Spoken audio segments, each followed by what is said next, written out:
ដល់ដីថ្មីក៏ធ្នមចិត្តស្រីចង់បានហួយក៏បានដែរ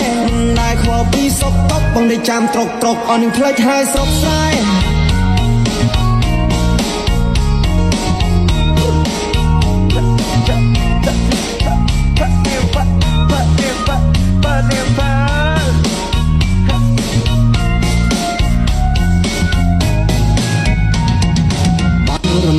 ណផ្លូវឆ្ងាយពីស្អីអនយូតឡាអូរណពេលនេះដាច់វាដូចតែកុងតាអូរណបងកូនអ្នកស្អាយគ្នាតែយូរសាក់